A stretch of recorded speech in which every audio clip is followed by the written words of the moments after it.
Bonjour la belle diaspora, bonjour tout le monde, j'espère que vous vous portez bien. Je me porte à merveille. Je m'arrête pour faire cette vidéo parce que ce matin, je suis tombée sur une vidéo d'une femme, elle vit dans la diaspora, une jeune femme, qui parlait de sa vie. Elle faisait un peu comme le bilan de sa vie sur 15 ans de vie loin de chez elle. Et ce bilan n'était pas reluisant. C'était un bilan très triste. Elle parlait de façon sombre et triste de sa vie. Elle parlait de la solitude, elle parlait du dépaysement, elle parlait de la médiocrité à tous les niveaux, qu'elle n'arrivait à rien accomplir de bon et que ça faisait 15 ans que ça durait. Quand tu la regardais, c'était une femme digne, c'était une jeune femme. Tu sens qu'elle est propre, qu'elle est digne, mais tu sentais aussi que le vase avait débordé. Et arriver à parler de tout cela sur les réseaux sociaux, ça veut dire qu'elle avait besoin d'attention. Et quand tu as le discernement, tu comprends qu'elle traversait vraiment la vallée de l'ombre de la mort parce qu'elle était habillée en noir. Elle ne parlait pas d'un deuil, mais elle vivait un deuil en elle. Quand tu connais la courbe du deuil, c'est un outil de développement personnel, tu comprends très vite qu'elle est en train de passer des moments traumatiques. Elle a des blessures peut-être neuronales, psychologiques qu'elle n'arrive plus à gérer elle-même. Mais belle dans la diaspora, à vous je parle aujourd'hui. Je parle à toutes celles déjà qui pensent que se faire accompagner est une mauvaise chose. Ou alors partager avec d'autres personnes est une mauvaise chose. Je parle à toi, ma belle, si tu es de celles qui pensent que tu dois vivre cloîtré, tu dois vivre seule, que tu n'es pas venu ici pour quelqu'un. Je ne suis pas en train de la juger. Vous savez, j'ai eu un moment dans ma vie, dans la diaspora, où j'ai tellement ingurgité ces faussetés que pendant quelque temps, je vivais comme ça. Parce que quand tu débarques, on va te donner des conseils comme ne parle pas avec les gens, ne côtoie pas les gens d'une certaine communauté ou de ta propre communauté, parce que les gens sont méchants. Les gens ne savent pas aimer, ne savent pas aider, ne savent pas collaborer. J'étais tombée dans ce piège. Et quand tu es tombée dans ce piège, tu es laissée pour morte. Tu n'es pas morte, mais tu es laissée pour morte. Ça veut dire quoi? Tu es laissée abandonnée à toi-même. Tu es abandonnée à toi-même. Ça pouvait se voir sur cette belle. Il y a des femmes qui, chaque soir, elles vont, même mariées, parce que je vous assure que même les couples, je côtoie énormément de personnes, même les couples parfois se sentent seuls. C'est un sentiment naturel. Quand on part de chez nous, quelle que soit la diaspora à laquelle tu appartiens. Quand on parle de chez nous, on connaît une brisure, un détachement qui est très dur pour l'émotion, pour le mental, très très dur. Parce qu'on s'est séparé de notre zone de confort natale. Je pense à la nourriture, je pense au soleil, je pense à la famille, je pense aux amis, je pense à tout, à la liberté qu'on a. Je pense à tout. Et donc, on est parti et on a tout laissé pour recommencer ailleurs. Et quand on arrive ailleurs, généralement, ça ne se passe pas bien tout de suite. Mais tu dois gérer le pratique, le pratico-pratique. Tu n'as pas le temps pour les émotions. Mais ça te rattrape un jour. Et c'est ça qu'on appelle aussi les blessures psychologiques. Ça te rattrape un jour. Donc, dans cette vidéo, je vais t'encourager, ma belle. Construis d'abord ta liberté émotionnelle. Ou alors, prends conscience du fait que le fait d'être faible émotionnellement peut te créer beaucoup de troubles. Il y a des femmes qui ont accepté des relations qu'elles ne voulaient pas vraiment parce qu'elles pensaient qu'il fallait qu'elle ait quelqu'un, ce coussin, cette personne avec qui elle va souvent parler.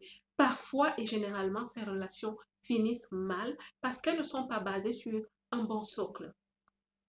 Il y a des femmes qui deviennent indépendantes, qui deviennent émotionnellement dépendantes, je veux dire, des leaders spirituels. Pourquoi? Parce que surtout si tu viens d'où je viens, on nous parle de soumission. Et parfois, c'est très mal interprété. Alors, elles arrivent quelque part, partout où elles arrivent, parce qu'elles marchent avec leur cœur sur la main. Elles cherchent du réconfort. Elles cherchent un endroit où on va lui dire, tu es bien, tu es belle, tu es bienvenue, tu es accueillie. Alors, elles vont tomber dans des pièges. Il y a des femmes qui se sont retrouvées dans des situations désagréables, même dans le milieu ecclésiastique. Pourquoi? Parce qu'elle n'était pas forte émotionnellement. Parce qu'elle cherche à avoir une couveuse émotionnelle. Elle la cherche tellement. Ma belle, travaille sur ta force émotionnelle, sur ta liberté émotionnelle. Comprends que tu es une belle. C'est pour ça que je dis la belle diaspora.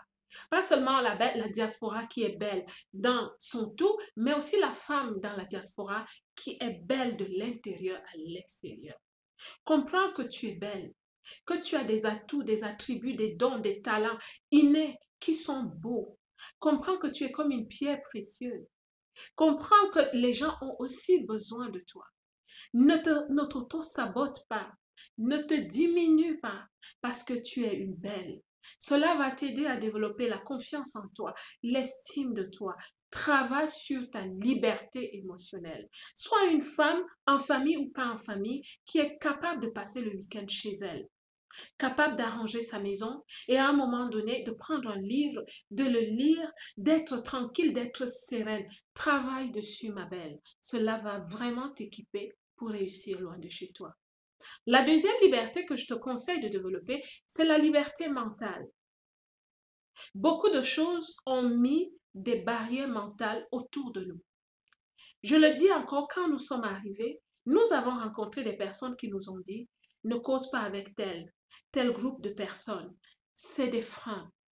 Ce sont des pensées limitantes, des pensées limitées qui te sont transférées. Ce sont des barrières émotionnelles et mentales qui vont t'empêcher d'aller vers des gens. Parce que quand tu es déjà une personne qui se méfie dans certains groupes de personnes, c'est en toi.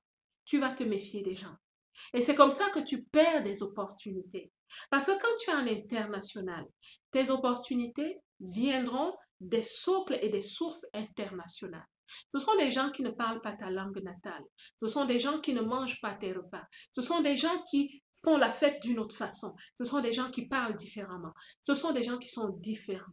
Alors si tu commences à te mettre des barrières mentales qui te disent ne côtoie pas tel est méchant, les gens de ta tribu sont méchants, il faut t'éloigner de tout le monde, franchement c'est un bon plan pour l'échec et pour la dépression. Je ne te souhaite pas la dépression. Et pour ta liberté mentale, sois aussi une femme qui apprend à être déterminée. Développe l'intelligence rationnelle. Une intelligence qui est basée sur la réalisation des objectifs. Donne-toi des objectifs. Donne-toi la capacité de courir après tes objectifs. Sois cette femme qui va apprendre de nouvelles choses. La liberté mentale. Apprends des nouvelles choses. Ça va te donner une certaine élasticité au niveau de ton cerveau parce que tu connais des choses que tu vas implémenter et attirer vers toi de belles opportunités. Sois mentalement forte et libre. Le troisième niveau de liberté que je vais te conseiller de développer, c'est la liberté financière, ma belle. On en parle, certains écoutent, mais certains ne prennent pas cela en considération. Tu vas me dire, je travaille. Ça ne suffit pas. C'est un état d'esprit. De chercher la liberté financière, c'est un état d'esprit. Être la femme qui comprend, je dois épargner. Je dois avoir une épargne de sécurité.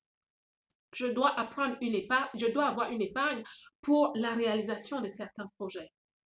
Je dois être cette femme qui ne dépense pas n'importe comment. Je dois être cette femme qui comprend les finances, qui sait budgétiser, qui sait planifier. La liberté financière commence par la sécurité financière. Tu as peut-être un boulot, commence à postuler vers le haut. Parce que plus tu postules vers le haut, ma belle, tu te crées une carrière, tu deviens un peu plus nanti. Ton porte-monnaie, ton portefeuille, oui, ton compte bancaire devient plus reluisant et cela te donne de la liberté. La liberté financière va catalyser ta liberté territoriale. Parce que cette femme, quand tu la voyais parler, tu comprends qu'elle est emploîtrée, qu'elle est dans une prison et qu'elle n'a pas pu se créer une liberté à quelque niveau que ce soit qui lui donne la capacité aujourd'hui de se dire aujourd'hui, je souhaite changer un peu. Vous savez ce que moi je faisais, ça fait quand même quelques années que je ne le fais pas parce que j'ai un autre tronçon financier maintenant. Vous savez ce que je faisais et je sais que quand je vais dans un autre pays où je n'ai pas de famille, je prends un hôtel. Et à l'époque, mais ça ne fait même pas très longtemps, il m'arrivait parfois de me dire, je me souhaite un peu d'insouciance. Je souhaite vivre autre chose. Je vais couper avec mon train-train. Je partirai de chez moi, de ma maison. Je book un hôtel dans la même ville, un hôtel dans certains standings. Je vais prendre un week-end. Je vais y aller avec des livres. Je vais aller avec ma Bible, ma méditation, et je vais y aller. Vous savez pourquoi? Parce que je voulais casser un peu le train-train. Parce que j'avais besoin d'être à un endroit où je n'ai pas besoin de faire mon lit, où je n'ai pas besoin de faire la cuisine. C'est pas parce que je suis une femme qui ne... Non, j'adore faire la cuisine, m'occuper, décorer ma maison. Mais il y a des moments où tu as besoin de ce genre de choses. Ça peut être ça. Ça peut être pour toi peut-être d'aller faire du shopping une fois tous les 6 mois parce que tu te dis, je veux m'accorder un peu d'aisance, un peu de farniente. Tu peux le faire. Mais si tu n'as pas développé une certaine liberté financière, tu ne peux pas aussi avoir une liberté territoriale. Tu ne peux pas voyager. Tu ne peux pas te créer des moments spéciaux, des moments qui vont être des expériences qui vont galvaniser ton moral pour que tu avances. Ma belle, il y a beaucoup de choses à dire par rapport à tout ceci. Mais je m'arrête pour encourager une femme.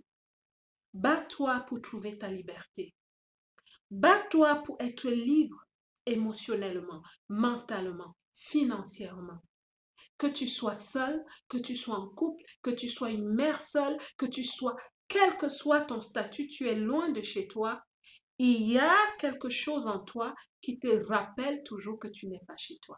Et cette chose te donne toujours d'être un peu dépressive, d'avoir un peu de nostalgie. Et tu dois te soigner en réussissant, en créant ta liberté. Et puis un jour, tout ça va partir parce que tu vas comprendre que tu es un être humain qui peut réussir partout et qui peut avoir son envolée partout. C'est pour ça que je m'arrêtais dans cette vidéo pour te dire, ma belle, je te souhaite d'être réconfortée. Je te souhaite de prendre ta vie en main. Je te souhaite d'être cette femme qui va se battre pour sortir du cachot, pour sortir de la torpeur, pour sortir des ténèbres. Parce que ce que j'ai vu dans la vie de cette femme, j'ai vu les ténèbres. Je ne parle peut-être pas du spirituel, mais le fait qu'elle était triste et qu'elle s'est habillée en noir est le reflet de ce qu'elle vit à l'intérieur d'elle. La belle diaspora partage cette vidéo avec quelqu'un parce que je souhaite encourager une personne. Je vais finir avec quelque chose d'un peu triste peut-être. Est-ce que vous savez qu'il y a des femmes, des gens, même des étudiantes, qu'on trouve sans vie dans leur maison, dans la diaspora, parce qu'elles étaient seules, parce qu'elles n'avaient personne à qui parler, parce que certaines personnes lui ont dit que quand tu es dans la diaspora, ne côtoie personne. La belle diaspora revient souvent sur cette chaîne. C'est pour encourager, motiver, booster et même accompagner les femmes dans la diaspora. Celles-là même qui ont pris la ferme décision de réussir leur vie loin de chez elles. Le 2 mars, je serai à Paris. Je vais vous donner plus de détails bientôt. J'espère qu'on pourra se rencontrer pour échanger et pour parler de nos vies, nos belles vies dans la diaspora. La belle diaspora, que Dieu vous bénisse. Moi, je vous aime.